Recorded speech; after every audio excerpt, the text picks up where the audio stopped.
Hello दोस्तों, जय हिंद। आज मैं आपसे बेरोजगारी के मुद्दे पे बात करूंगा। मुझे पता है ये हमारे देश में सबसे बड़ी समस्या है कि भाई बेरोजगारी कैसे खत्म होगी। क्या सच में बेरोजगारी खत्म हो सकती है? क्या सच में देश में बेरोजगारी है? क्या सच में सरकार कुछ ऐसा नहीं कर रही है जिससे कि बेरोजगारी खत्म हो? क्या बेरोजगारी वाकई में समस्या है? तो मेरे दोस्त, हाँ, ये देश की समस्या है। देश में बेरोजगारी है, लेकिन आखिर ये बेरोजगारी को कौन खत्म करेगा? सरकार खत्म करेगी, हम खत्म करेंगे, कोई और करेगा? कौन करेगा? मेरे हिसाब से बेरोजगारी खत्म करने के लिए केवल और केवल सरकार जिम्मेवार नहीं है। साथ साथ चाहे जो भी सरकार हो, चाहे वो बीजेपी की हो, कांग्रेस की हो, किसी की भी सरकार हो, लेकिन अगर आप ये सोचते हो कि बेरोजगारी सरकार ही खत्म करेगी, ऐसा बिल्कुल नहीं हो सकता है। सरकार का काम है देश में अपॉर्चुनिटी लाना। उस अपॉर्चुनिटी में अगर कोई कहे कि पूरा का पूरा देश उसी अपॉर्चुनिटी से अपना लाभ उठा ले और बेरोजगारी खत्म कर दे, ऐसा नहीं हो सकता है। मुझे पता है कि ये वीडियो मैं बना रहा हूँ तो बहुतों को अच्छा नहीं लगेगा कि भाई ये क्या बोल रहे हो कि बेरोजगारी पे, लेकिन भाई जो फैक्ट्स बात है वही यही है कि बेरोजगारी खत्म करने की जिम्मेवारी केवल सरकार पे नहीं हो सकती है। इसमें प्राइवेट वाले कंपनी का भी हाथ हो सकता है, प्राइवेट बिजनेसमैन का भी हाथ हो सकता है, हमारा भी हो सकता है, आपका भी हो सकता है। सरकार कितने बार बोल चुका है कि भाई सेल्फ एम्प्लॉयड बनो, खुद से कुछ ऐसा करो जिससे कि बेरोजगारी की समस्या खत्म हो। मेरे दोस्त, मैं आपसे बात बोलना चाहता हूँ कि अगर बेरोजगारी को खत्म करना है तो सबसे बड़ी बात है आपको ही कुछ करना होगा। आप सोचते हो कि सरकार वैकेंसियां निकाले, तो आपको पता होना चाहिए कि एक वैकेंसी पर कितने कैंडिडेट पार्टिसिपेट करते हैं। अगर वो सारे के सारे स्टूडेंट सोचे कि हमको गवर्नमेंट जॉब मिल जाए, ऐसा बिल्कुल नहीं हो सकता है। यही सोचते सोचते देश में बेरोजगारी बहुत हाई हो गई है, जिसको हम लोग शिक्षित बेरोजगार कहते हैं, ठीक है।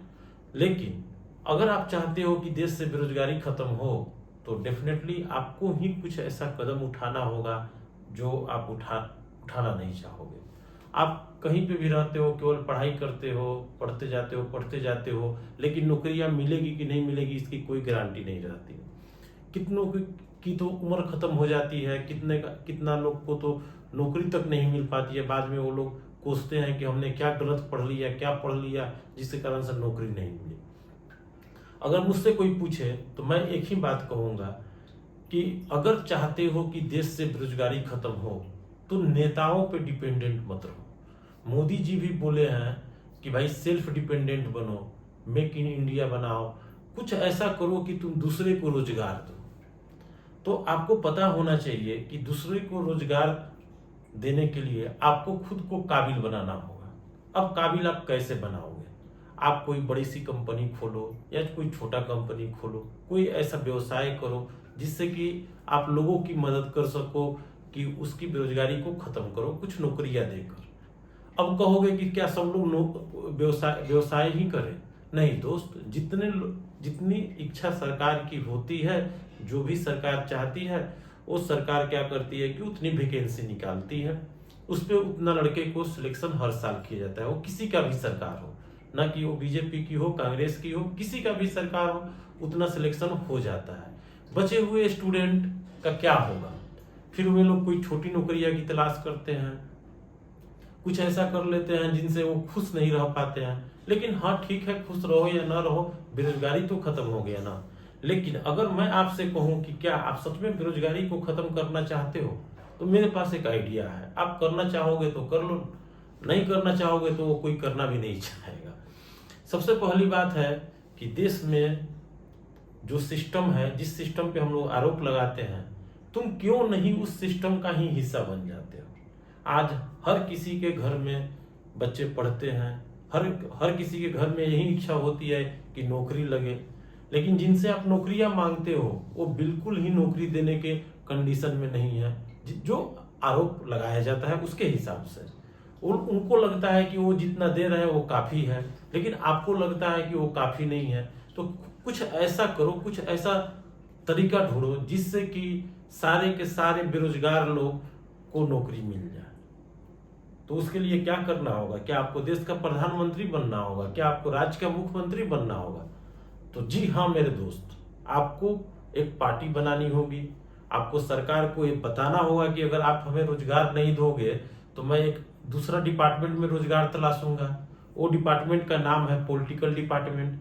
यानी कि अगर आप हमें नौकरी नहीं दोगे तो मैं राजनीति में आऊंगा, मैं आपके विधायक के खिलाफ, मैं आपके सांसद के खिलाफ लड़ूंगा और मैं कोशिश करूंगा कि सत्ता में आ जाऊंगा। लेकिन ये आसान बातें नहीं है कि आप किसी विधायक और सांसद के पद पे या मुखिया के पद पे आप उम्मीदवार की तरह लड़ ले। इतनी आसान बात नहीं है। ये आसान भी नहीं होगा आपके लिए, क्योंकि सिस्टम ही ऐसा है हमारा। हमें ऐसा मजबूर कर दिया गया है कि हम पॉलिटिक्स में नहीं जा सकते हैं। अगर आप ये वीडियो सुनोगे तो आप भी हमें ही कोसोगे कि भाई ये क्या बोल रहे हो, कि भाई बात कर रहे थे बेरोजगारी पे, अब हमें धकेल रहे हो पॉलिटिक्स में। तो मेरे दोस्त, मैं आपको बता दूं कि पॉलिटिक्स से बढ़िया रोजगार कोई हो नहीं सकता है। सोचो देश में कितनी सीटें हैं, लोकसभा की, राज्यसभा की, विधानसभा की, विधान परिषद की, विधानमंडल की। अगर इन सब सीटों पर हर देश का युवा एक संगठन बनाकर, एक पॉलिटिकल पार्टी बनाकर अगर इस पे खड़ा होता है, अपनी उम्मीदवारी पेश करती है, तो मैं आपको बता देता हूं कि अगर सरकार को इतना तो फील हो जाएगा कि इन्हें नौकरी दो, नहीं तो ये हमारे ही व्यवसाय पे हाथ मार देंगे, हमारे ही व्यवसाय में वाला ही व्यवसाय चालू कर देंगे। आपको पता होना चाहिए, एक नेता जितना लेविश लाइफ जी लेता है, चाहे वो पक्ष का हो या विपक्ष का हो, उतना तुम कोई भी नौकरी कर लो, ना ही उतना पावर मिलेगी, ना ही उतना सुख शौक मिलेगा, ना ही उतना आपके पास प्रॉपर्टी हो पाएगा जितना वो कर लेगा। तो मैं आपको ये बताना चाहता हूं कि आप भी क्यों नहीं उनके व्यवसाय में जाना चाहते हो। पॉलिटिक्स कोई अलग चीज नहीं है, राजनीति कोई अलग चीज नहीं है, वो हमारे ही देश की हिस्सा है। अगर उसको किसी ने एक समुदाय में बांट लिया कि नहीं बस पॉलिटिकल बैकग्राउंड वाले ही पॉलिटिक्स करेंगे, तो उसके विरोध खड़ा हुआ करो। कहो कि हम भी पॉलिटिकल पार्टी बनाएंगे। पूरे बिहार में ऐसा मुहिम चलाओ कि केवल वही लोग पॉलिटिक्स में आएंगे जिनके बैकग्राउंड में कोई पॉलिटिकल पार्टी का हाथ ना हो। और पूरे के पूरे बिहार के स्टूडेंट, पूरे के पूरे भारत का स्टूडेंट मिलकर एक पार्टी खड़ा करो, एक बढ़िया उम्मीदवार को चुनो और उसमें उसको क्या करो कि किसी भी पार्टी, किसी भी कंस्टिट्यूएंसी में उसको खड़ा करो और वहां पे उसको चुनाव लड़वाओ और रिक्वेस्ट करो, ऐसा प्रोपागेंडा चलाओ कि हाँ ये केवल और केवल नॉन पॉलिटिकल पार्टी का ही पॉलिटिक्स होने जा रही है, जिसमें कोई भी ऐसा नहीं है जो किसी राजनेता के कांटेक्ट में है, संपर्क में है। तुम अपना ही मुहिम चलाओ यार, अपनी ही क्रांति लाओ। अगर तुम सोचते हो कि पटना में बैठकर, दिल्ली में बैठकर हम आईएएस का तैयारी कर रहे हैं, बीपीएससी का तैयारी कर रहे हैं, रेलवे की तैयारी कर रहे हैं, तो आपको बता देता हूं कि उसमें से कुछ ही ऐसे लड़के होंगे जो कहने का मतलब है कि जिनका सिलेक्शन होगा। सबका सिलेक्शन नहीं होगा। मैं लिख कर देता हूँ, शायद आप ये वीडियो देखोगे अगले 5 साल 10 साल में आपको एहसास हो जाएगा कि जो आदमी भले ही टूटे फूटे स्वरों में बोल रहा था, टूटे फूटे आवाजों में ही बोल रहा था, लेकिन वो सही कह रहा था। सबको नौकरी नहीं मिलती है, तो क्या पढ़ाई लिखाई छोड़ देना? नहीं भाई, पढ़ाई लिखाई तो करते रहना है, लेकिन साथ साथ थोड़ा पॉलिटिकल भी हुआ करो। सोचो कि एक और डिपार्टमेंट है, जैसे रेलवे है, जैसे डिफेंस है, जैसे और भी मेडिकल है, इंजीनियरिंग है, वैसे ही भी पॉलिटिक्स भी एक डिपार्टमेंट है जहां पे आप अपने को एक रोजगार दे सकते हो, अपने को देश सेवा करा सकते हो। और सोचो कि अगर आप कोई भी पॉलिटिकल पार्टी बनाते हो और अगर आप जीत जाते हो तो आपको कितनी बड़ी सेवा करने की मौका मिलेगी। आप दूसरे को रोजगार दे सकते हो, दूसरे को कहने का मतलब है कि देखभाल कर सकते हो, खुद का भी एक अच्छा स्टेटस बनेगा कि आप कहीं के एमपी है, कहीं के विधायक हैं, कहीं के। और उसके बाद जो स्टूडेंट इस पार्टी में आ नहीं सके, उनके भविष्य के बारे में सोच सकते हो। तो पहले बात समझो, सिंपल सी बात है कि अगर आप एक ऐसा पार्टी बनाते हो जिसमें केवल स्टूडेंट ही रहे, पूरे भारत का स्टूडेंट रहे, पूरे बिहार का स्टूडेंट रहे, और केवल वो स्टूडेंट का ही पार्टी हो, और वह स्टूडेंट का पार्टी ऐसा है कि वो खुद को तो अपने को पॉलिटिक्स में लाकर तो रोजगार पा लेगा, और साथ साथ अच्छी अच्छी नीतियां बनाएगा जिसके चलते देश में या अपने राज्य में अच्छी अच्छी नौकरियां लाएगी। आप देखे होंगे कि बीपीएससी में ऐसे ऐसे नियम ला दिया है, जो असिस्टेंट इंजीनियर का एग्जाम है उसमें ऐसे ऐसे नियम ला दिया है जिससे कि इतना लिख लो कि आपका सिलेक्शन तो नहीं होने जाने वाला है। आप 500 सीट लेकर आओ, 1000 सीट लेके आओ, 250 सीट लेके जाओ, उसमें नहीं होगा। 35% लड़कियों का आरक्षण चला जाएगा और बचा जो कुछ परसेंटेज 65%, उसमें बाकी लोगों का भी डिवीजन होगा।